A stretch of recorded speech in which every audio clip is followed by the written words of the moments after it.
La ponencia que vamos a escuchar en unos momentos es la ponencia de Daniel Morán Ramos, ¿no?, del Instituto Ravignani, Universidad de Buenos Aires, titulada Una lectura pública y política de la prensa en la coyuntura de la Corte de Cádiz en el Perú. Bueno, Daniel Morán seguramente muchos de ustedes lo conocen. Él es licenciado en Historia, egresado de la Universidad de San Marcos. Ha sido también asistente de cátedra y jefe de práctica en varios cursos aquí en la universidad, y en los últimos años ha estado radicando en Buenos Aires, en Argentina, fundamentalmente haciendo estudios de maestría y doctorado a través de algunas becas que instituciones de ese país le han otorgado, ¿no? Él también, como ustedes saben, es director de la revista Illapa, que es una revista que digamos, tiene ya varios números, que es una cosa poco frecuente entre las revistas nacionales, y además también de un conocido blog titulado El Investigador de la Historia, ¿no?, que creo que muchos de nosotros también lo hemos consultado en algún momento. Él es un especialista en temas que tienen que ver con la prensa, con el tema de los idearios políticos de fines de la colonia, inicios de la vida republicana. Vamos a dejar en todo caso a Daniel para que inicie su ponencia. Tiene un tiempo de 40 minutos para poder cumplir con eso. Bien, gracias. Bueno, en primer lugar quiero agradecer a los organizadores del Congreso y también al productor Teodoro Hampi, que precisamente es uno de los que se contactó conmigo para poder estar el día de hoy presente acá. Bueno, yo acabo precisamente de realizar desde el día domingo hasta el día de ayer en la noche que llegué a Lima, la travesía que hizo San Martín. Se ha cruzado todos los Andes, 74 horas y media más o menos en bus, y entonces, y bueno, está la nieve, es impresionante que hemos podido apreciar en todo eso. Lo que yo les voy a presentar el día de hoy, si bien rige sobre el Perú, habla sobre el Perú, también voy a dar muchas referencias a la circulación de la información en Buenos Aires, en el Río de la Plata. Algunos casos, de tiempo también algunos casos serán para el área de Santiago de Chile. Ahora, voy a leer y también voy a utilizar el PowerPoint para poder trabajar esto. Como pueden ver ustedes, es el título, una lectura pública y política de la prensa y la cultura de la Corte de Cádiz. Bueno, son las tres instituciones que yo, como parte actualmente, en el CONICET, el Instituto Ravignani, con una beca doctoral, y bueno, la maestría en la Universidad de San Martín, y siempre aquí, la licenciatura lo hice aquí en esta casa de estudios San Marcos. Bien. La historiografía del siglo XIX y gran parte del siglo XX se ocupó de estudiar a la prensa como una fuente más para el análisis histórico. Todos los historiadores lo han utilizado desde el siglo XIX. Se dice que desde el nacimiento de las naciones hispanoamericanas surge la prensa como un medio de llevar información, de lucha política, etc. Inclusive desde el siglo XVIII, historiadores que voy a nombrar a lo largo de la investigación, en la primera parte de la investigación, se van a dar cuenta ustedes que trabajan ahora también en el siglo XVIII. Y para lo que estamos en este congreso también, y precisamente el ganador está observando el ganador del premio del estudiante, que habla precisamente del siglo XVIII, Cristóbal Guzmán. Esta perspectiva de estudiar la prensa como una fuente más, simplemente fue gran parte del siglo XIX y parte del siglo XX, primera parte del siglo XX, priorizó la utilización del discurso de los periódicos con el objetivo de entender el pensamiento de las élites y ir definiendo el ideario doctrinario y sus intereses particulares de estos sectores del poder político. Se asumía en estas siglo XIX y comienzo o primera mitad del siglo XX que estos impresos, periódicos, folletos, hojas sueltas, etc., tenían carácter urbano y circularon por las altas esferas del poder nada más, e influyeron en un amplio conjunto social heterogéneo, menos aún sus informaciones. Se pensó que esas informaciones no llegarían a las clases populares, simplemente que era de los sectores letrados, de los sectores más poderosos, o los que tienen la capacidad de poder adquirir estos periódicos, o de instituciones de la época. La historiografía precedente circunscribió el alcance del discurso periodístico a un ámbito urbano y a un conjunto social elitista e ilustrado. Para el caso del Perú, el alto índice de analfabetismo en la sociedad, en la coyuntura o en el siglo XVIII, y en la coyuntura de la Guerra de Independencia, nos hacen ver que una minoría accedía a esa lectura de la prensa. Pero nosotros, a través de esta investigación, vamos a probar que no solamente se da, en el siglo XVIII, pero fundamentalmente en la coyuntura de los Góticas, la lectura es solamente de la élite, sino la lectura tiene otros canales de circulación, otras redes de comunicación, y que también pueden acceder otras, o en forma indirecta, a esta lectura.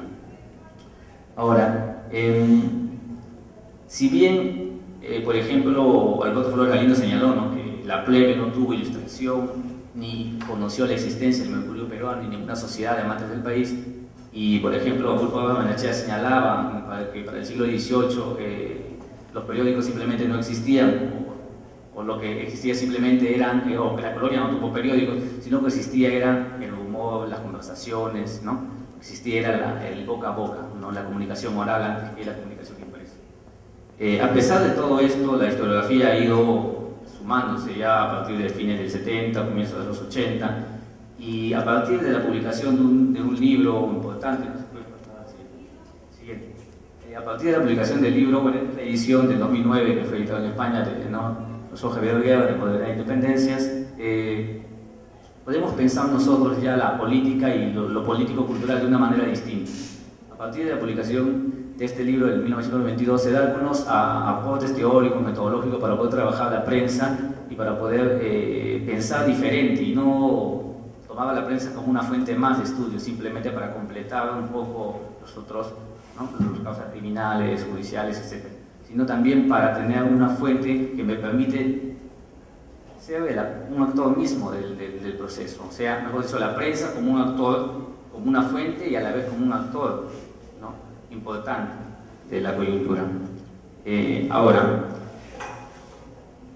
se ha privilegiado el argumento, era más tentativo, ¿no? Voy a dar lectura a esta parte, muy importante. Sería recién con el influjo de las investigaciones de François Javier Guerra a partir de 1992 que en el Perú y en América Latina se pudo cambiar de perspectiva y sugerir que el análisis de los periódicos debería subrayar, antes que otra simple concepción clásica de verla como una fuente más de la historia, la consideración de la prensa como objeto principal de toda investigación.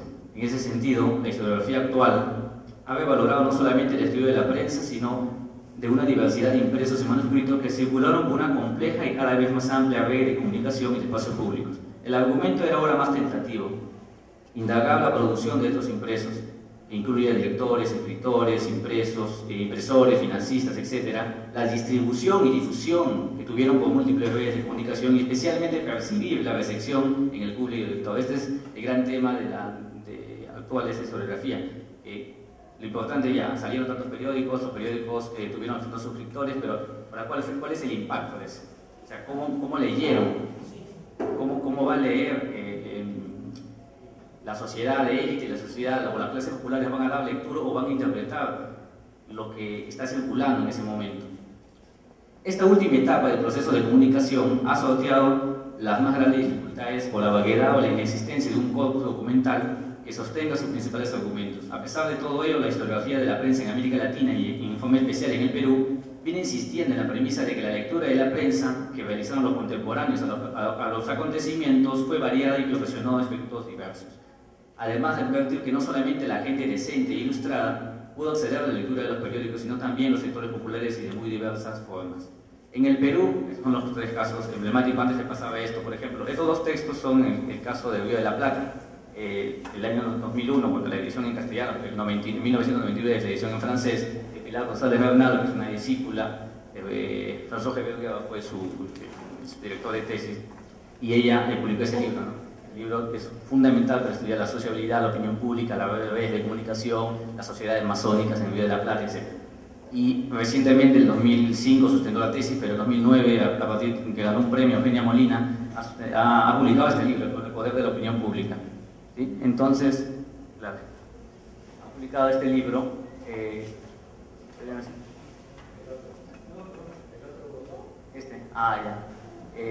Eugenia Molina ha sustentado este texto muy importante, por ejemplo. Ahora, para el caso peruano, ¿qué textos se han distribuido? Pero bueno, pongo tres. Muchos artículos de Víctor Peralta Ruiz, pero compilados ahora en un libro muy importante, que es el libro que ha publicado el IEP el año 2010, sobre la independencia de la cultura política peruana. mucho de sus afirmaciones, mucho de su material, el 70% de la utilización del material, de la fuente que utiliza él, son periódicos y folletos. Ahora, el texto que ha publicado también Claudia Rosa para fines del siglo XVIII, el impacto de la Revolución Francesa, habla de las redes de comunicación, toma mucho de investigaciones, fundamentalmente de Guerra y también de Pilar Rosales. Muy importante el libro. Y el texto de Luis Miguel Clave, que aunque sale la parte de la República, de la instalación de la República, ¿no?, en Cusco, y varios artículos que tiene, y la entrevista que él le hace a François Javier Guerra meses antes de que él fallezca, y lo publica, ¿no?, en una revista. Bueno, nosotros también tuvimos la oportunidad de publicarlo en un momento. Entonces, estos tres autores son los que más he investigado, pero han dado muchos indicios, pruebas, pero nosotros queremos también nuestra idea era buscar algo más, tratar de ofrecer el día de hoy algunos indicios, algunos casos que me permitan pensar un poco de forma distinta a esta resección de la información. ¿Sí? Acá no voy a venir a decir el periódico salió en tal año y el periódico circuló tantos números, sino voy a tratar de pasar algunos fragmentos ubicados en los periódicos, algunas cosas, bueno, no se va a poder decir todo, de personajes que hacen lectura pública de los periódicos. Entonces puedes pasar. Voy a utilizar para esta vez dos periódicos muy importantes de la coyuntura. El peruano, 1811 y 12, ustedes ya lo conocen, la colección documental salió publicado, el segundo volumen está colgado en internet, el primero todavía no. El investigador Steiner, todavía ningún número ha sido colgado en internet, ni la Biblioteca Nacional, está el intangible. Y estos dos periódicos vamos a utilizar. Para el primer caso, segundo caso y tercer caso utilizamos el peruano, y el cuarto y quinto caso el investigador. Y otros casos, si alcanza el tiempo, utilizamos la Gaceta de Buenos Aires, que relaciona con impresos que se publican aquí, que son leídos allá y que son debatidos allá, y no solamente por hombres, sino por mujeres. Es el caso. Pasas al siguiente. Otros periódicos que también, el satélite del peruano, no solamente, por ejemplo, si uno va a la Católica encuentra el ejemplar número 1 y 2. No, se publicaron 4 números. En la Biblioteca Nacional están los 4 números, 1, 2 y 3 completos, y el cuarto número solamente llega al número, la página 9, etc. Era un periódico mensual que tenía cerca más de 100 páginas, 90 páginas cada número, como una revista, ¿no? El periódico que no ha sido muy utilizado, ¿no?, pero que es muy importante, es la Gaceta, ¿no?, de Gobierno, que nosotros también lo hemos utilizado de cierta manera acá y en otros trabajos. El siguiente. Otros periódicos de peruano también, 1812-13 y el Lago Constitucional. Lo importante es que este periódico está colgado en internet y el 99% de la gente no lo sabe. Porque usted marca Veedor Peruano en Google y no aparece. Es complicado, un compañero, bueno, lo colgó y no sé. Y lo contradictorio es que en la Biblioteca Nacional solamente está el tomo 1, el tomo 2 está desaparecido. No sé, ahora han hecho el balance, no sé cómo será en todo eso, ¿no? El siguiente. Y bien, empezamos rápidamente con eso. Para evitar, el trabajo se basa en leer un poco a lo que dice, para el caso de América Latina, François Javier Guerra, y comparar con lo que el debate que surgió en Europa en torno a los trabajos de Chartier y Dalton. En torno a Dalton publicó el año 95-96 su bestseller en Estados Unidos, pero publicó el Fondo de Cultura Económica, la edición en castellano en el año 2008. Tuvimos la oportunidad en un curso que llevamos nosotros la maestría en Buenos Aires de leerlo completamente y sacar mucho de las cosas importantes que, por cuestiones de tiempo, solamente voy a indicar la idea central de este debate. Es si los libros filosóficos o libros prohibidos, como decía Dalton, para él generan la revolución, pero no esos libros filosóficos de los Rousseau de Voltaire, sino los Rousseau y los Voltaire de Alcantarilla, esa gente del mundo marginal. Él estudia un montón de documentos, de libros que existen en los archivos parisinos, etc., y da una muestra de cómo va circulando por el comercio del libro, el comercio de los folletos, de la folletería, de diferente índole, erótico, político, religioso, etc., y cómo se va circulando por diferentes canales de información y llegan en todo el área europea. Entonces, él dice eso. En cambio, Chartier dice lo contrario, ¿no? Simplemente que no podemos entender eso de que los libros van a generar, o los libros, como dice Dalton, van a erosionar erosionar los fundamentos ideológicos y políticos del antiguo régimen y van a aparecer a la revolución, sino de repente esos libros simplemente son un reflejo de lo que ya se venía dando desde el comienzo del siglo XVIII.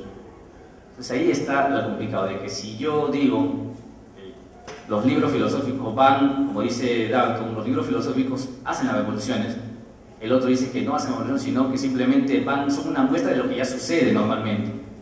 Entonces ahí vienen un poco las contradicciones y, por ejemplo, también discípula, me parece, directa de Guerra, señaló hace mucho tiempo en una publicación, en un libro chileno, tomando un poco la referencia a Humboldt, y Humboldt decía, ¿no? El gran problema en estado de la revolución norteamericana, todos o franceses, que los periódicos precedieron a las revoluciones, pero en América Latina es al revés, ¿no?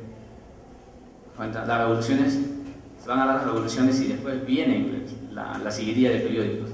Entonces ahí cae en una contradicción un poco este debate que se va dando. A partir de eso nosotros vamos a insertar un poco el debate en considerar los periódicos como una fuente importante, no solamente para rellenar un dato y para conseguir algo más, sino para poder investigar diferentes tipos de cuestiones en lo político, cultural. De los periódicos se puede realizar muchas investigaciones en el plano religioso, en el plano político, en el plano cultural. Como decía Guerra en alguna entrevista y en algunos de sus libros, y lo que nosotros normalmente, yo no lo hacía, por ejemplo, cuando hace como 4 o 5 años que estaba redactando la tesis de maestría, no prestaba mucha atención a la parte final de cada número de los periódicos en donde ponían aviso, ¿no? Acérquese a la Gaceta, al local de la Gaceta, porque ha llegado un periódico o ha llegado un folleto del Río de la Plata que señala tal. Ha llegado de Chile o ha llegado esto. O sea, son cosas que uno, o si no, ha llegado un buque o ha llegado ha llegado muchos libros franceses, etcétera, están a la venta. Eso nos permite ir viendo qué cosa va llegando al Perú y cosas pueden haber llegado al Perú, a Lima y a provincias para poder saber qué cosa leían en ese. Entonces vamos a pasar de frente a los 5 casos que voy a dar el día de hoy. El primer caso, como le he titulado yo, el primer caso, el invisible en tertulias, tribunales y juntas secretas. Como pueden ver ustedes, vamos a dar lectura rápidamente a ese, para poder entender después y hacer las reflexiones. Ese fue ubicado en el peruano, el número de Lima, el número 7, el viernes 27 de septiembre de 1808. Ahora, después vamos a dar algunas cosas de ver si en realidad fue escrito por quien hizo o no. Pero claro, nosotros tenemos la ventaja que sabemos quién escribió, ¿no? Él escribe como un seudónimo del invisible, pero sabemos quién fue finalmente quien escribió eso. Dice lo siguiente, ¿no? Resolví aprovechar mi invisibilidad para recorrer la ciudad, estamos hablando de recorrer la ciudad de Lima, introduciéndome en las tertulias, tribunales y juntas secretas, para observar de cerca cuánto allí ocurre, y anunciaba al público por medio del peruano mis investigaciones.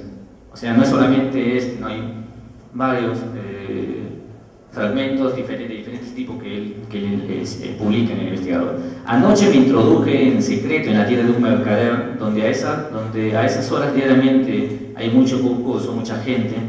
En ella se habló con entusiasmo de los grandes triunfos que acababan de conseguir nuestras armas en la península y los increíbles daños que causan a los gabachos nuestras guerrillas. Se leyeron varias papeletas y gacetas, y entre estas la de nuestro gobierno del 20 de septiembre, que contiene un papel o una orden, una real orden manifestando la urgente necesidad de socorros pecuniarios, que tiene la metrópoli para el sostén de sus ejércitos contra el enemigo común. Aquí fue donde empezaron a gritar algunos. ¿Hasta cuándo quieren que contribuyamos? Estamos ya cansados de dar. Desde el principio de la guerra estamos dando. Unos decían, mi sueldo no pasa de 4.000 pesos y normalmente doy un donativo más de 300, tengo numerosa familia, coche, caleza, y enumeran un montón de frivolidades, ¿no? Y después el editor, o el editor del periódico señala, ¿no? Critica eso, ¿no? Que solamente piensen en sus intereses y solamente busquen satisfacer intereses personales antes que ver por los intereses de la patria, ¿no? Es bien largo, ¿no? Solamente el editor señala en la parte final, no basta con haber dado una vez, ni 3 veces, ni 4 veces, o 20 veces, como dicen, sino es preciso dar todos los días, por la necesidad del mantenimiento del ejército y esto. Ahora, lo interesante de esto es que si uno revisa la Minerva peruana de 1808, 9, 10, si uno revisa la Gaceta de Lima de 1810, te vas a dar cuenta que casi todos los números son donativos, son listas de donativos, son exhortaciones para que la gente done dinero, y salen sus números publicados en la Gaceta, ¿no? El señor tal dio tanto, y hay una lista completa. En Mercurio Peruano también lo hacía, ¿no? Pero en casi los números de la Gaceta de Lima de 1810 abarrotan las páginas con ese tipo de informaciones.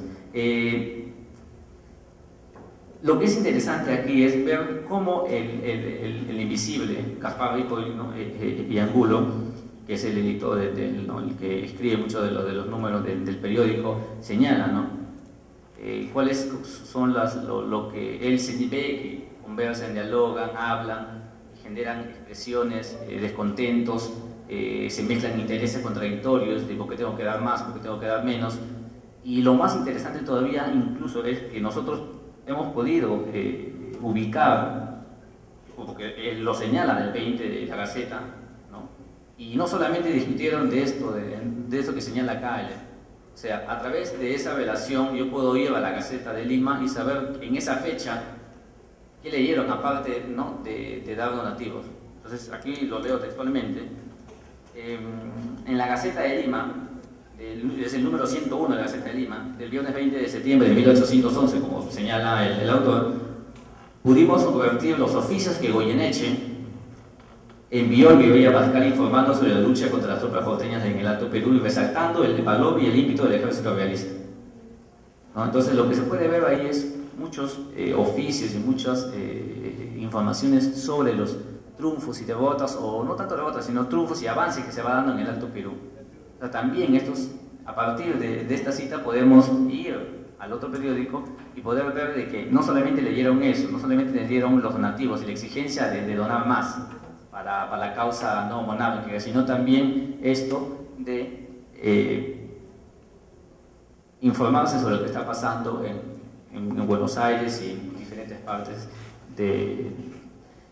haciendo una revisión de toda la Gaceta del 10 al 16 y haciendo la revisión paralela de la Gaceta de Buenos Aires también y de Lima del 10 al 16, hemos podido advertir, por ejemplo, mucha circulación de la información. Muchos impresos o muchos fragmentos de la Gaceta de Lima que son extractados, son publicados allá en la Gaceta de Buenos Aires y son criticados por el editor en una pie de página o si no seguidamente, ¿no? Vamos a ver un par de casos al final. Puedes pasar al siguiente, ¿no? El segundo caso, lo he titulado "Un artesano hace una lectura o hace lectura pública de los periódicos". Vamos a concentrarnos fundamentalmente en la parte de aquí. Esta parte, prueba de lo dicho, ¿sí? Para poder observar todo lo que se señala. En prueba de lo dicho, no puedo menos que poner noticia de usted, señor Conciso, entre otros casos el siguiente. Uno de estos días entré en casa de un honrado artesano y me introduje y me encontré con que él, su familia y otras personas estaban oyendo leer algunos de estos últimos periódicos y otros papeles en que se impugna, ¿no?, el restablecimiento del tribunal y la Inquisición por señas que el mancebo de Barbero les leía, les daba tal sentido que me admiro, y luego supe que estudiaba para cirujano latino. O sea, no era una persona, era de clase baja, pero era una persona medianamente instruida, ¿no? Había que ver, señor Conciso, con qué atención estaban todos, qué reflexiones se hacían al volver de cada ojo, cómo se irritaban al oír que se les iba a acabar el privilegio de libertad de imprenta, cómo se escandalizaban al ver el uso que los déspotas de todos los siglos habían hecho de ese tribunal, cómo se horrorizaban al contemplar la amargura en que quedaban no solo los que caían en manos de la Inquisición, sino sus familias y amigos, que ni sabían su paradero ni podían suministrarle los auxilios y consuelos que dicta la humanidad. Cómo daban la razón a los escritores que declamaban contra esos oscuros procedimientos, cómo se convencían de que el modo de enjuiciar en ese tribunal que ya que existía, debía ser el admitido en los tribunales de toda nación culta, humana y enemiga de la arbitrariedad y el despotismo. Cómo, en fin, aprobaban que los señores obispos, que son los pastores que nos dejó el mismo Jesucristo, fuesen los que cuidasen de su grey y velasen para que no fuese sorprendida por sus enemigos ni infestada por las malas doctrinas. Ahora, la idea, como pueden ver otra vez, ¿no?, el periódico señala cuáles son los efectos que le van causando, ¿no?, y cómo él señala cómo las personas van cambiando de pareceres. Pero ahora la idea es, y ese escrito, ¿qué escrito es? La idea de uno pregunta, ya está bien, pero sería interesante que yo sepa qué están leyendo. Está bien, acá el peruano me está diciendo, verdad, que ciertos escritos están saliendo, ciertos periódicos están siendo leídos en esa coyuntura, que me están diciendo que es sobre la Inquisición, pero uno haciendo una compilación, una relación, uno puede ubicar. Y como señalo yo más adelante, por ejemplo, en abril de 1812 los únicos periódicos que circulaban en Lima era el peruano, tienen ustedes, la Gaceta de Lima y el Satélite del Peruano.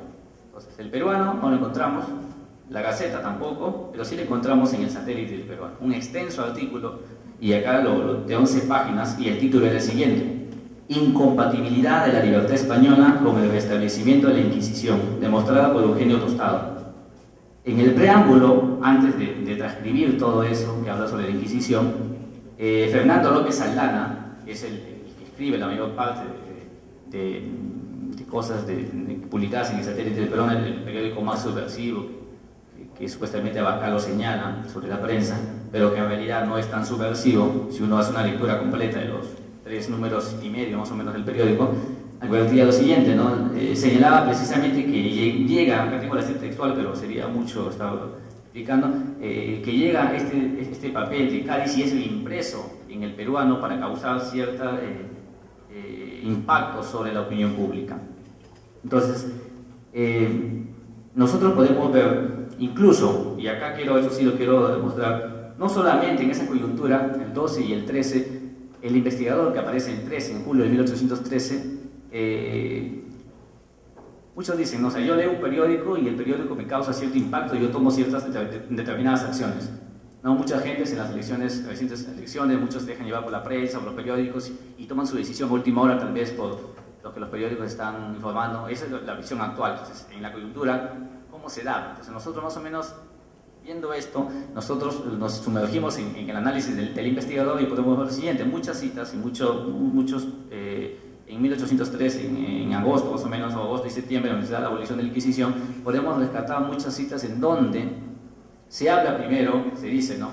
Nosotros, que los inquisidores, que son malos, que hacen, que es una monstruosidad, o sea, hay una crítica férrea del periódico, y el periódico señala, sería muy bueno que la gente se agrupe y la gente lo incendie, queme, etc.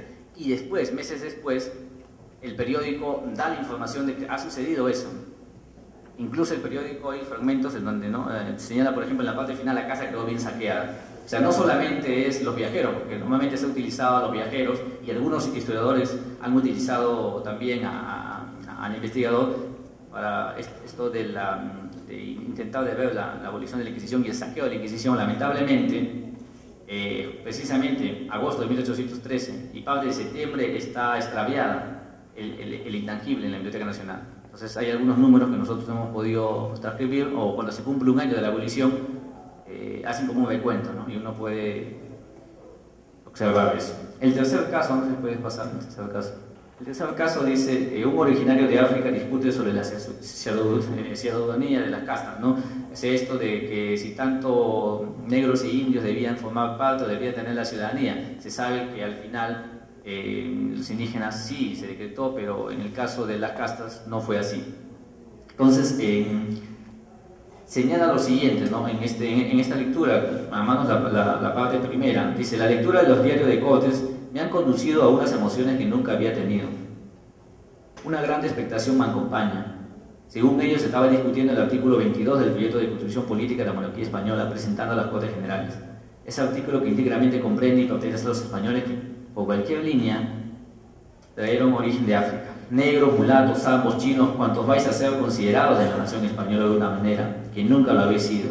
Yo os ruego preparéis vuestro corazón con humilde gratitud al recibir los soberanos decretos que vengan de España con nuestra alivio y felicidad. Vamos a mudar la situación en que hemos vivido, o que han vivido nuestras castas, pero necesitamos prudencia para comprender lo que han de concedernos las Cortes y lo que en el caso necesario podremos pedirle con el debido respeto en cuanto sea útil y benéfico a nosotros y al Estado.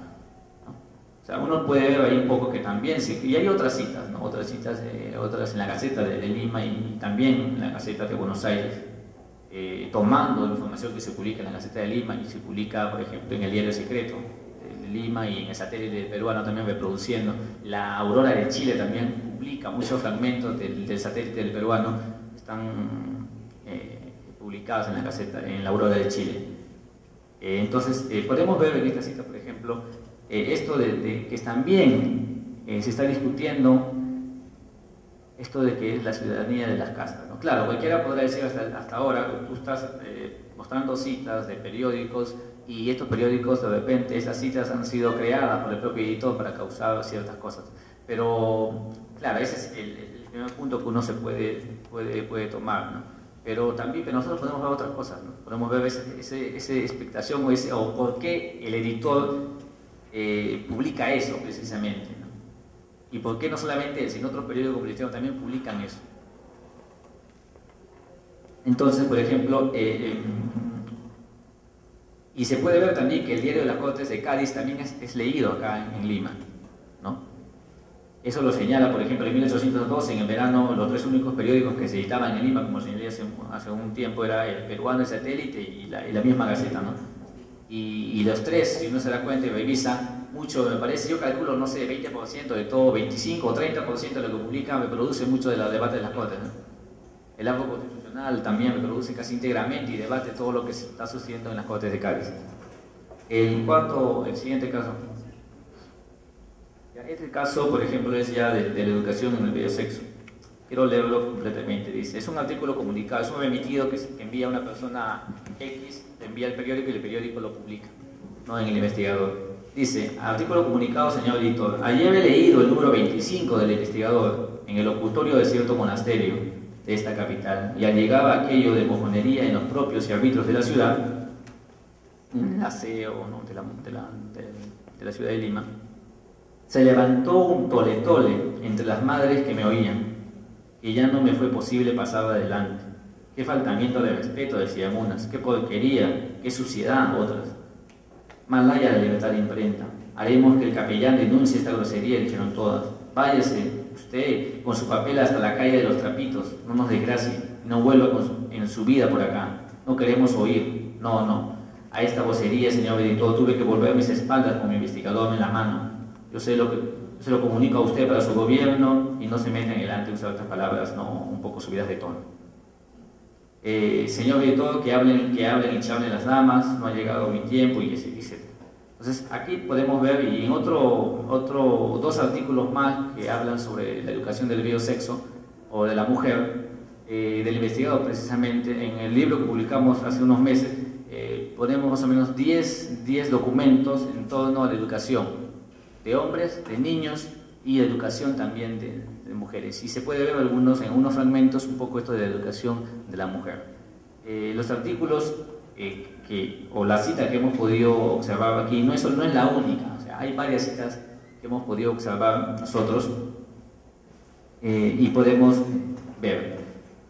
Entonces, el conjunto de estos, uno sabe, El Investigador es un periódico que critica a la Inquisición, aboga por una reforma religiosa, ¿sí? Hay muchas citas críticas de los clérigos de que en vez de entregarse en vez de estar salvando almas, se dedican al comercio, a ganar, a la usura, a ganar dinero, e incluso venden el perdón, etc. Hay muchas referencias en torno a eso. Hay una crítica, el mismo Abascal en sus memorias de gobierno lo señala. El Investigador es un periódico que retrata mucho la vida cotidiana de Lima. Entonces uno puede ver ahí un poco eso. Puedes pasar al quinto caso.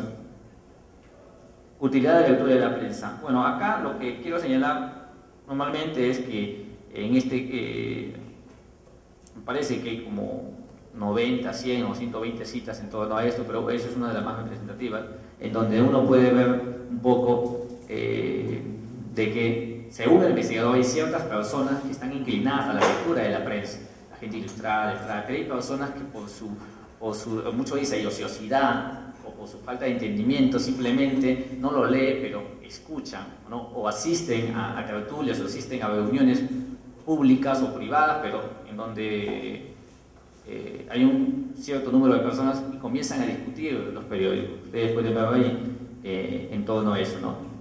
escuchando su contenido en las conversaciones con ciudadanos.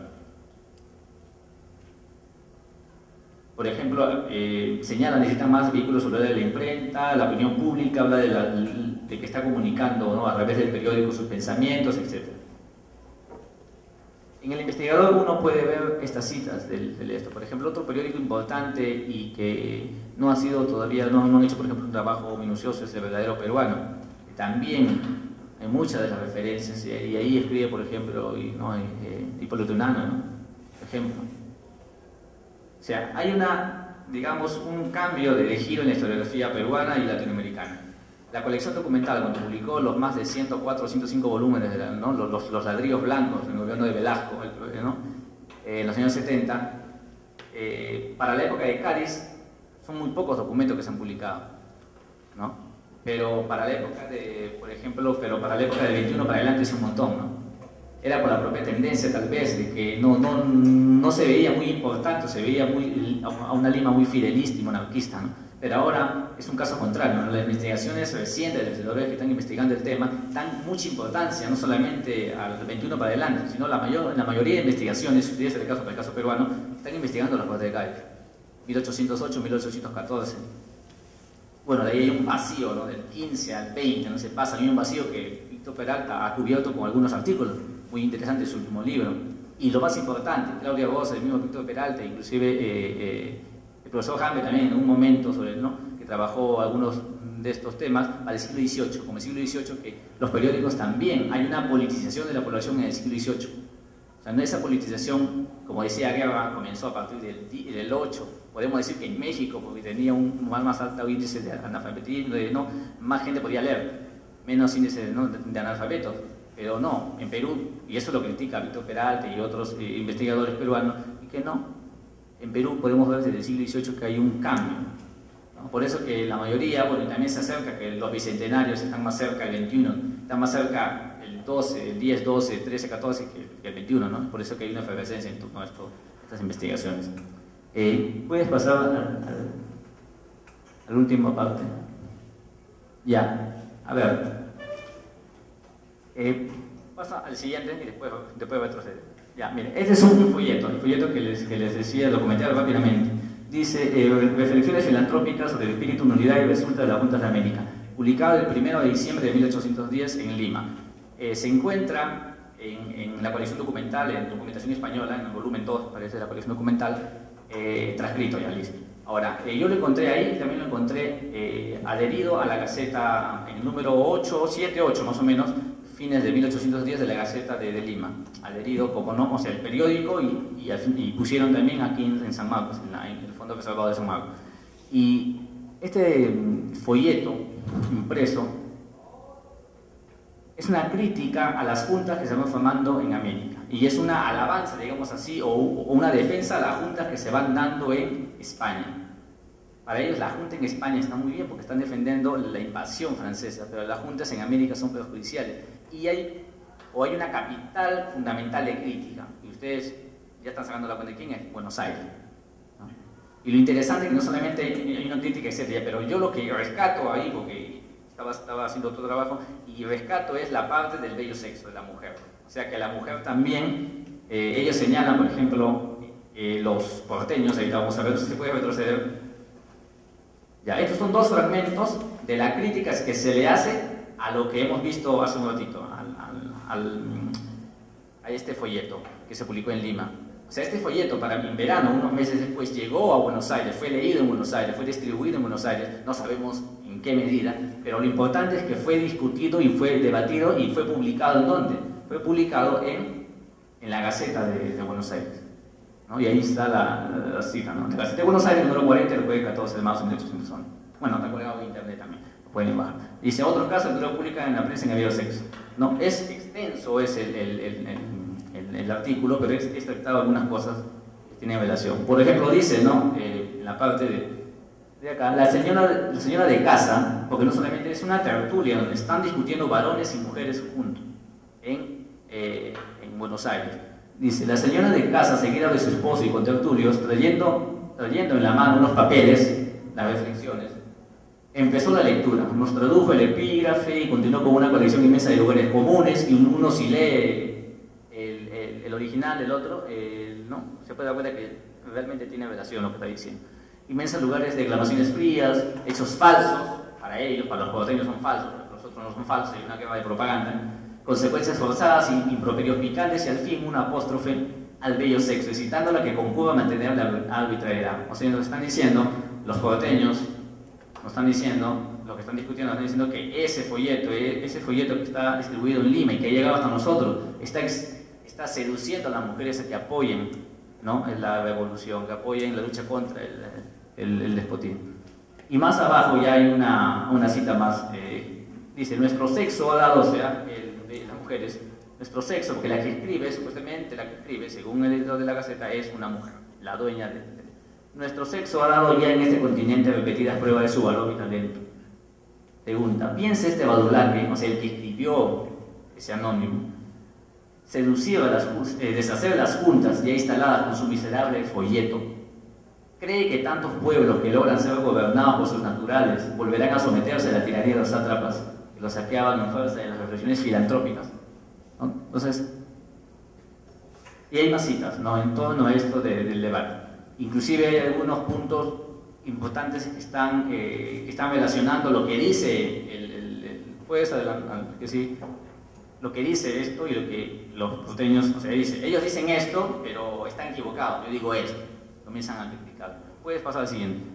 Por ejemplo, es una cosa muy interesante que hay que trabajar, o menos no he visto que la han trabajado, el número 61 de la Gaceta del Gobierno de Lima, como pueden ustedes, el martes 21 de mayo de 1810, dice, contestación a la proclama seductiva para los porteños, en 1811, ahí está, ya dice los porteños. O sea, antes de eso hubo una proclama que fue, ustedes lo pueden encontrar en la Gaceta de Buenos Aires, y esta es la respuesta que se da, ¿no? Y acá, como ustedes pueden ver, al inicio nomás dice, alucinados patricios de Buenos Aires, comienzan a escribir mucho y comienzan a haber un debate en torno a eso, ¿no? Podemos encontrar también, por ejemplo, referencias a otros puntos. Nosotros, en este caso, aparte nosotros hemos un minuto más para terminar, hemos relacionado un poco las ideas que los sermones en Río de la Plata, los sermones en Lima, unos 12, 13 sermones limeños y que fueron editados también en otras partes del Perú, en Cusco, etcétera, Arequipa, y hemos tratado de relacionar un poco con esta circulación, y realmente hay una relación, ¿no? Y en una cita, bueno, que ahorita se ha ido, señala precisamente un obispo de Trujillo, en 1813 señala lo siguiente, ¿no? Señala que no solamente con las armas, hay una cita, eso está en la colección documental, en un documento publicado en eso. Entonces, para concluir, son algunos casos que he mostrado. Nosotros estamos buscando que estos casos sean contrastados también en documentos de archivo. Algunas cosas hemos encontrado, y estamos en el caso de acá de Lima, el caso también de Buenos Aires, el caso un poco de Santiago, que es lo que investigaremos de acá un tiempo. Entonces, la idea es esto, de que no solamente la élite y los grupos letrados tuvieron la capacidad de poder acceder a esto.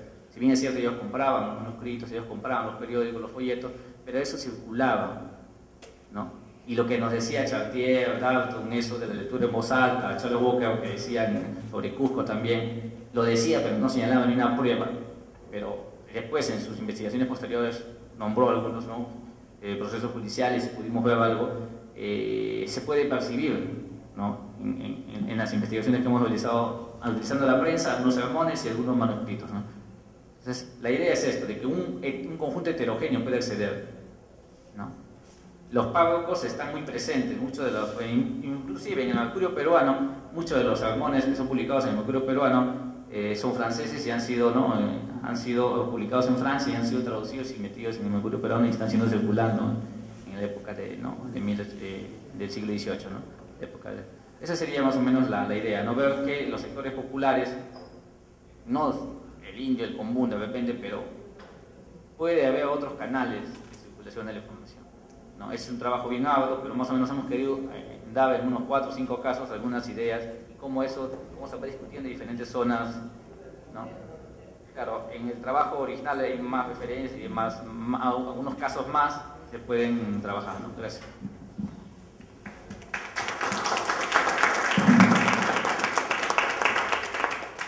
Gracias, Daniel. Vamos a invitar a la mesa al doctor Manuel Martínez Ospedra.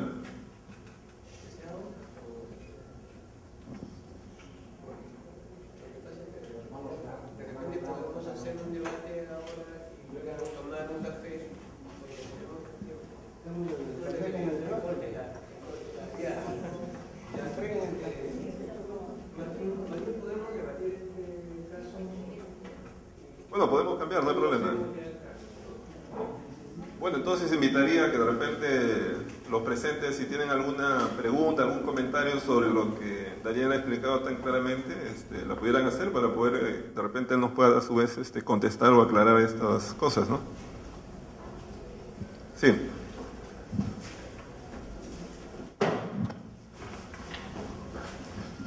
Sí, primeramente felicitaciones por la exposición que muestra, ¿no?, los resultados de una dedicación bastante amplia a estos temas. Una de las preguntas que siempre me suscita esto está relacionada con esto que alguien ha llamado la plebe ilustrada, ¿no? Y en la mañana el profesor Sospedra precisamente hablaba de no puede exigirse, digamos, a ciudadanos que sean ya alfabetos si es que no se establecen las escuelas, etcétera, etcétera. La pregunta es más bien directa, ¿no? ¿Has encontrado, digamos, referencias o evidencia, digamos, que esos artículos publicados a nombre de artesanos o de mujeres o de negros, en el otro caso, han sido realmente escritos por ellos? Referencias a que, por ejemplo, en juicios donde a alguien lo hayan chapado leyendo literatura subversiva en voz alta o en su casa, como para zanjar, digamos, ese debate acerca de si la plebe era o no era ilustrada, en tanto que sí había gente que sabía leer y escribir de sectores que llaman bajos, subalternos, sí había. Y sin embargo, me gustaría saber cuál podría ser un aporte a este debate de la plebe ilustrada. Bueno, sí, sabemos todos que el maestro Morán ha acumulado una cantidad grande de fichas y apuntes en diferentes archivos de Perú y fuera de Perú sobre temática de prensa en este tiempo que nos interesa ahora. Pero yo tengo una observación un poco puntual y una pregunta prácticamente de neófito, porque he metido un poco el diente, pero no me considero especialista en estas cosas y seguramente Daniel sabrá cómo responder. Me pareció sentir que una parte de la ponencia se refería a la escasez de ejemplares que permitan reconstruir el famoso saqueo del Palacio de la Inquisición de Lima, porque el periódico que comentaba no existe en esos ejemplares y solamente se puede reconstruir a partir del número conmemorativo del aniversario, ¿no?, del año 14, sobre los hechos del año 13. Y yo eso lo he investigado un poquito, está en un prólogo que hice yo en un libro de Paul Morán, se llama El último día de la Inquisición, y ahí he utilizado yo documentación del Archivo Nacional de Chile, donde hay un pequeño cuadernillo que detalla los incidentes que ocurrieron en el saqueo y cómo de alguna manera el intendente Lima Moreira en ese momento llamó a la gente a que de buena voluntad devolviera algunos de los papeles que habían sido llevados del tribunal. Sabemos, por cierto, que los papeles de fe, las cosas de fe nunca volvieron, pero aparentemente hay un registro de papeles de otro tipo que sí regresaron, y todo eso lo tengo yo, bueno, peinado y publicado en ese trabajo que lo publicó la Universidad Ricardo Palma, y la referencia se la puedo brindar desde 2006, El último día de la Inquisición, que es una deliciosa novela, por cierto, y es otro tema, otro rollo, de un académico francés muy eminente del siglo XX, que cuando pasó por Lima en los años 30 del siglo pasado, quedó muy seducido por las historias en torno antiguo Palacio de la Inquisición, en esa época era el Senado de la República, y construyó una novela. Y yo, al hacer la presentación de la novela, utilicé la documentación de Chile. Pero realmente eso es un pequeño aporte mío. Pero la pregunta que me inquieta ahorita, por haber tocado varios periódicos de la época de Abascal, y ha aludido Daniel a las investigaciones tan sesudas de Víctor Peralta, ¿qué papel cumplió realmente la famosa Junta Censora que creó el virrey? O sea, cómo esa Junta Censora de alguna manera u otra atacó la publicación o censuró, recortó la publicación de esos periódicos que nos ha ido entresacando en esta ponencia y que seguramente conocen mucho más. O sea, ¿cómo funcionó la Junta? ¿Qué pasó realmente con la Junta Censora de Abascal?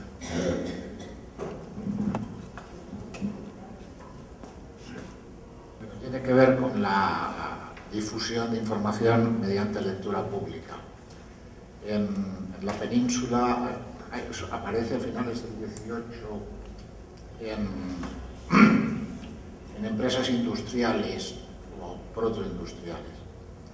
La práctica que todavía se conserva hoy en algunas empresas tabaqueras en Cuba, por cierto, según la cual se reunían en una sala para el obrador para confeccionar tabaco, para manejar telares, y a modo de entretenimiento y como medio de difusión de información se leían públicamente las acetas, los periódicos del día cuando los había, y en su caso, como sigue haciéndose en Cuba todavía hoy, insisto, obras literarias.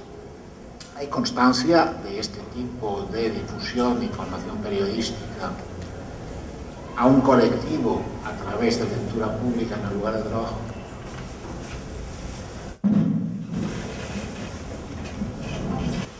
En ese tiempo en la iglesia, en las iglesias habían las reuniones de fábrica y una serie de reuniones que tenían ciertos libros que los guardaban y donde también emitían pronunciamientos públicos. Se ha incursionado en los archivos de iglesia y, aunque eran pocos los casos del Tribunal de la Santa Inquisición, se ha hecho algún estudio, además de lo que ha hecho el doctor Empe, en otros casos, como tú has estado en Argentina. ¿Has incursionado por ese sector? Bien, lo primero, en torno a esto de la... A ver, vamos a empezar por la parte del final. Esto de las iglesias y los libros que, ¿no? Por ejemplo, lo que Chartier y lo que Dalton llaman los ruidos públicos, ¿no? Esos libros, o eso es lo que va circulando, los rumores, lo que va causando ciertas cosas. Lo que yo he trabajado es sermones, fundamentalmente sermones impresos.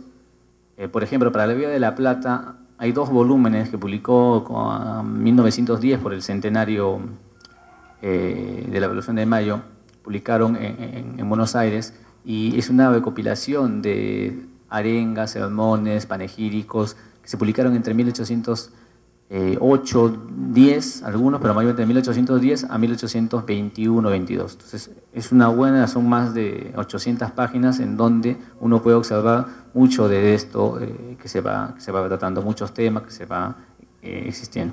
Ahora, aparte, algunos sermones manuscritos que se encuentran en el Archivo General de la Nación de allá.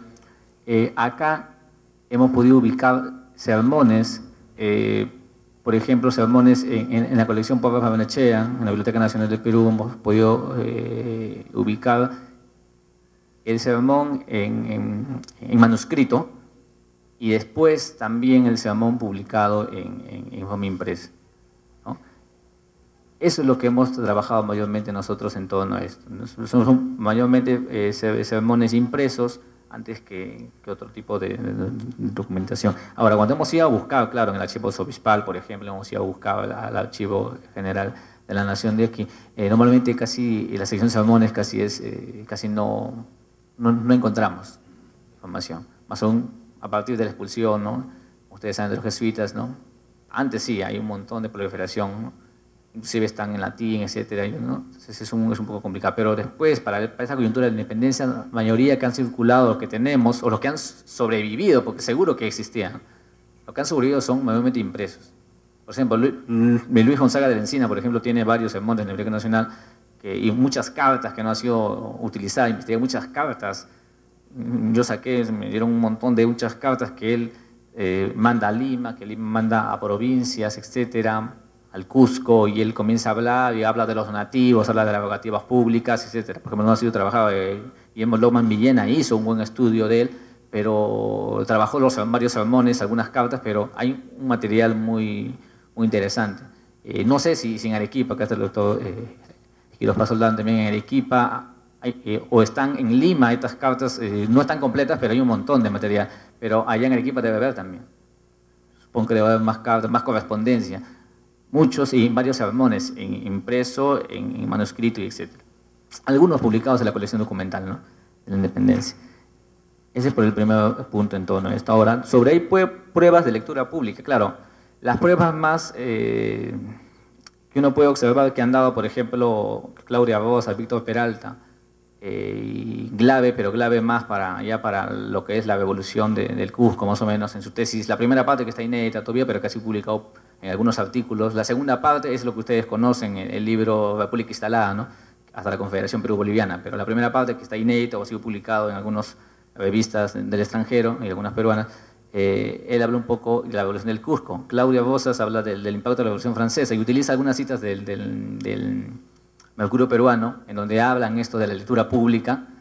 Y ahora, para la coyuntura que yo trabajo, para la época de la Corte de Cádiz, los periódicos que más hablan de esto, es lo que más trabajo periódico, lo que más hablan de esto es, por ejemplo, El Investigador, uno. El que más habla de esto también, y Ascensión Martínez Villaza lo señaló, ¿no? Yo no estudio la Gaceta de Lima porque es un periódico oficialista, es un periódico que me retrata todo lo que es, todo lo que mayormente me están diciendo las autoridades, o reproduce mucho lo que sale en España y donativos, y no creo que encuentre mucha información interesante. Claro, si de repente yo con ojos de ella revisé 1810 y realmente veo, pues, ¿no?, donativo, entonces entonces para invertir mi tiempo en analizar del 10 hasta el 21, entonces no lo hago. Pero yo me tomo esto de ir avanzando y no solamente encuentro eso, encuentro mucha información interesante, ideológica, política, muchos debates que se van circulando con Buenos Aires, etc. O sea, hay algo más, ¿no?, que podemos sacar a partir de ese trabajo. O sea, hay mucha referencia a lectura pública en eso. Y hay mucho en la Gaceta de Buenos Aires, paradójicamente. En otros periódicos de afuera encontramos la referencia de Lima también, que se señala, ¿no? Y se señalan, en la Gaceta de Buenos Aires se señalan impresos que circularon, dicen por Cusco, por etcétera, etcétera, y en la Gaceta de Lima también, sí, que circularon por ahí. El sitio de clave es el Alto Perú, Charcas, ¿no? Por ejemplo, el Alto Perú, toda la parte del Cusco, el Saguadero que va circulando, todo el trayecto es la batalla, por ejemplo, primero las triunfos, ¿no? Por ejemplo, en Huaki, el triunfo ya de Belgrano en la batalla de Tucumán y Salta, por ejemplo. Ahora Vilcapugio, Ayohuma, los triunfos ya realistas. Entonces, lo que yo he ido analizando, por ejemplo, es cómo en esa coyuntura, en esos triunfos y derrotas de realistas y patriotas, cómo los periódicos se están informando, tanto acá como allá. Y ahí se puede ver una circulación de la información muy importante, y siempre está circulando, ¿no? Y en ese mismo momento, después del triunfo, salen los sermones, ¿no? En Buenos Aires, en Córdoba, en Lima, hablan sobre eso, ¿no? Y ahí se comienza a construir la visión del enemigo, esa del otro, ¿no? Hay insultos, improperios contra Belgrano, contra Castelli, etcétera, y al revés, ¿no? Ellos están hablando de Tristán, están hablando también, ¿no? Un hecho muy importante es el fusilamiento de Liniers, ¿no? Muy importante, que en la Gaceta de Lima de 1811 hay un montón de referencias, ¿no?, mucha información relativa a eso, y lo interesante es que en la Gaceta de Lima señalan, reproducen documentos o cartas de Goyeneche, de los rioplatenses que han sido incautados por el ejército, y al revés. La Gaceta de Buenos Aires reproduce muchas cosas que han sido incautadas, ¿no?, a los limeños, al ejército, ¿no?, realista, y así van debatiendo y van circulando la información. Entonces ahí podemos encontrar lectura pública, referencia, pero o sea, no es que no existe ahí. En los sermones también encontramos, y en algunos manuscritos también. Por ejemplo, en la Revolución de Huánuco de 1812, y eso está en la colección documental, ¿no?, hay un extenso, ¿no?, causa criminal, ¿no?, en torno a esto de los pasquines sediciosos, ¿no?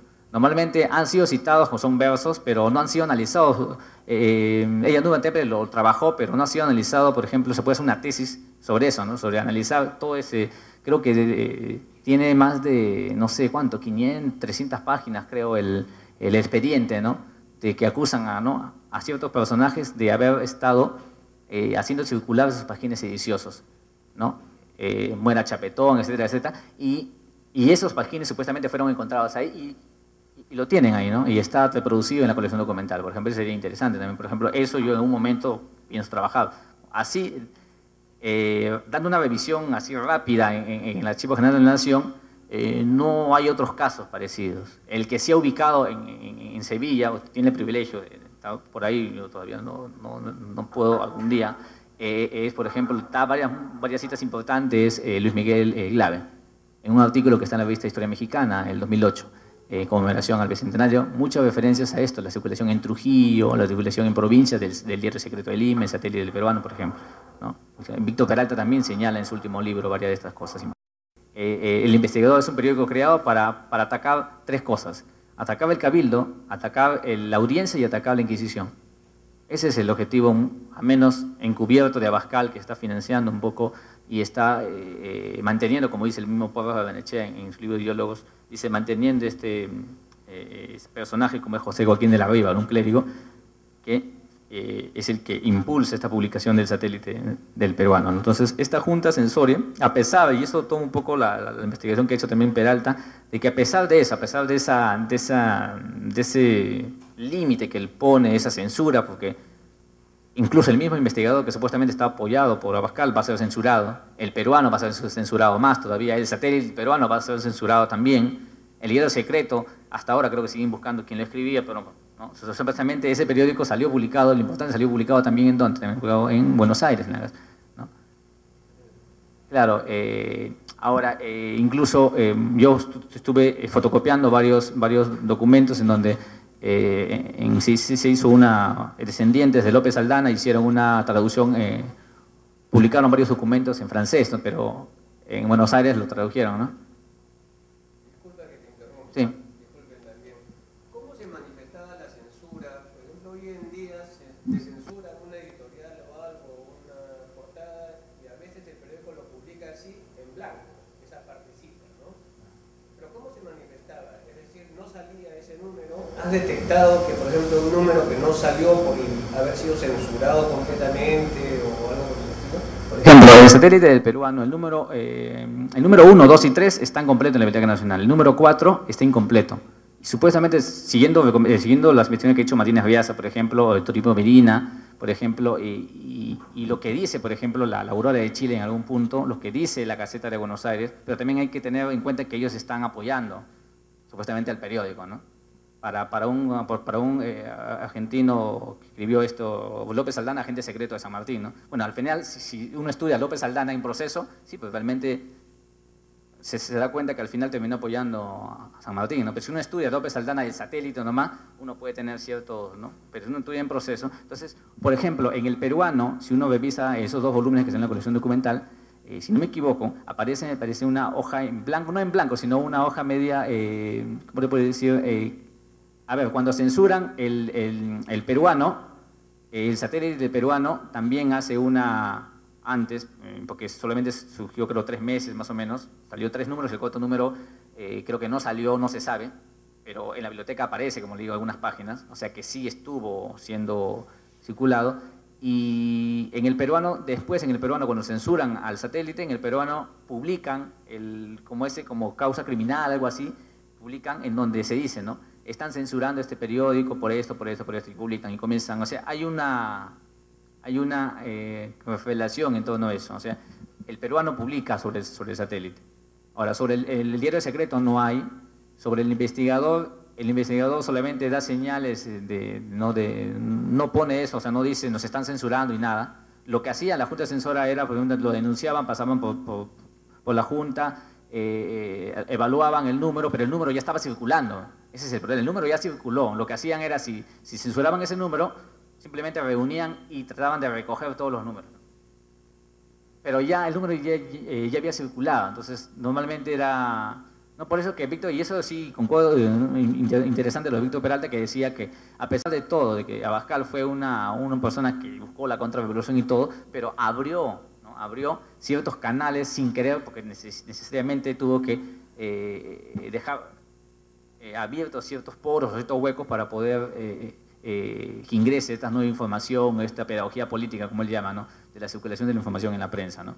Ahora, en torno a esto también claro, lo que yo decía es que, por ejemplo, en el investigador, el número, un año después que se fue abolido en 1814, hay información, pero en 1813 también hay información, pero un mes después.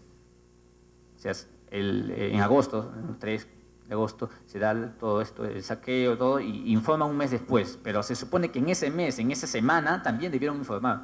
Y el periódico, existió el periódico, está numerado, pero el periódico no está. O sea, alguien o simplemente no está en el intangible. En el segundo ejemplar solamente aparece 1 o 2 páginas de un número de ese mes de agosto. Entonces ahí es una cosa que no tenemos. Y en la primera pregunta que acá que hizo el profesor Quiroz, un poco esto relacionado a esto de la Junta Censoria y los juicios, ¿no? Claro, ver que, por ejemplo, uno de los casos que había puesto y encontrar eso en una causa criminal, ¿no? Algo así, por ejemplo, y él seguro en algún momento lo habrá leído cuando fue también de la tesis de censura, cuando hice la tesis de licenciatura, esto en el archivo subispal, por ejemplo, se encuentran algunos en la sección comunicaciones y papeles importantes, se encuentran varias referencias a esto, por ejemplo, el vicario de La Paz, ¿no? En 1813, envía a Lima, a los obispos de Lima, envía números del investigador número tal, ahí lo tengo la referencia, es número 18 de 1813, me parece, envía criticando porque está atentando contra la religión y que ese documento vaya a la Junta ¿no? de censura y se ha censurado el número, ¿no? Envía eso, por ejemplo, el documento. Entonces, supuestamente en el documento, yo leo, entonces sigo buscando las páginas y quiero tener ese número del investigador, pero no lo encuentro, ¿no? Pero supuestamente estuvo ese número. No sé, fue extraviado, esa es una de las ideas. Ahora, en la colección documental, en la parte de documentación española, en algunos párrafos, algunos puntos, usted puede encontrar, por ejemplo, citas a este punto de juicios que se hacen. Pero así, un expediente le puedo nombrar a veces de los Pasquines, ¿no? Que es el más conocido, ¿no? Pasquines. Pero después, en el caso peruano no encontramos mucha información, pero si uno va a Buenos Aires es una cosa distinta, ¿no? Por ejemplo, una colega que creo que mañana pasado llega porque está investigando sobre la plebe de Lima durante la coyuntura de la independencia, lo que Gabriel de Meglio, que estuvo también en Lima, lo hizo para Buenos Aires, ¿no? Pero en Buenos Aires uno va y encuentra una infinidad de documentos sumarios militares, causas criminales, muy importante para trabajar eso, los sectores populares, soldados, milicianos, pardos, negros, etcétera. Pero acá no hay mucha, existe, o ha debido existir, pero los archivos, si uno revisa los archivos, en el Archivo General de la Nación al menos, hay poca información, ¿no? Existen, pero hay poca información. Entonces, habrá que ir a investigar donde a protocolos notariales de repente, no sé, es un trabajo mucho más amplio, ¿no? Pero es un trabajo que no es de una sola persona, ¿no? Es un trabajo que, ahora por el Bicentenario debe ser un trabajo de conjunto, de varios, ¿no? Pero allá, por ejemplo, está más avanzado eso, ¿no? Muchos libros que se han publicado han utilizado estos. Por ejemplo, los 2 últimos libros que había mencionado ahí, por ejemplo, son periódicos o libros que han utilizado mucha información. No solamente periódicos, sino causas criminales, sumarios militares, que hablan sobre lo que se va a discutir en periódicos. Para el lado peruano no hay mucho. Ahora, pero tendríamos que investigar otros tipos de fuentes, ¿no? Porque normalmente uno, ¿qué hace? Uno va al archivo, mira el título y dice, no creo que haya nada, ¿no? Y lo deja pasarse, ¿no? Claro, por ejemplo, eso me pasó, por ejemplo, yo leí el texto de Núñez Sala y Vila, por ejemplo, el texto Tole Tole, y ella citaba de campesinado muchos artículos muy interesantes sobre los indígenas, el tributo, todo, ¿no? Entonces, y yo fui a la AGN y dijo, sí, ahí están, ¿no? Todo. Y en eso encontré tres expedientes más o menos voluminosos. Claro, primero no sabía que era voluminoso, simplemente fui al fichero y ahí decía un título que no llamaba la atención, pero dije, a ver, voy a sacarlo, y lo saqué y era muy interesante, era el impacto de las Cortes de Cádiz en provincias, ¿no? Entonces, se da cuenta que, y ese documento no fue utilizado por Núñez Sala y Vila, por ejemplo, Entonces, a veces nos puede pasar a nosotros así, ¿no? Podemos encontrar en documentos que no necesariamente llevan el título, ¿no? No voy al archivo y encuentro la prensa, ¿no? La lectura de la prensa y voy y saco, ¿no? Sería fácil, ¿no? Entonces nosotros a veces, a menos para este punto, uno tiene que ir, a veces se encuentra con algunas cosas en el camino, ¿no? Pero es bien difícil el trabajo acá, a menos para la parte peruana. Por eso que los trabajos, si ustedes ven, cuentan, incluso mis propios trabajos también cuentan con un poco de esto, adolecen un poco de estas pruebas que seguro que en el tiempo lo iré acumulando, ¿no? Pero ese es un proceso, ¿no? Pero al menos hemos lanzado algunas cosas que nos pueden ayudar a pensar de que no necesariamente esta plebe, o sea, que no es ni lo uno ni lo otro, o sea, no es que la comunicación es algo cerrado, la élite simplemente y la élite, ¿no? Ellos no podían acceder y no, eso es una, ¿no? O sea, incluso la élite no es una cosa homogénea, sino una cosa divergente, una cosa de intereses contradictorios, ¿no? Los propios sectores populares también chocan entre sí, y esa es la historiografía en América Latina, lo ha probado, ¿no? En Chile, en el caso peruano, en el caso del México y en el caso del Río de la Plata, que es lo que más he leído, lo ha probado, o sea, que hay intereses conflictivos dentro de los propios grupos sociales, ¿no? Hay localismos, ¿no? Étnicos, entonces es imposible, ¿no? Ver eso, ¿no? Eso sería más o menos. Gracias, Daniel. Vamos a hacer ahora un receso de 15 minutos, pero les pido que volvamos a tiempo para poder continuar con la otra presentación. Gracias.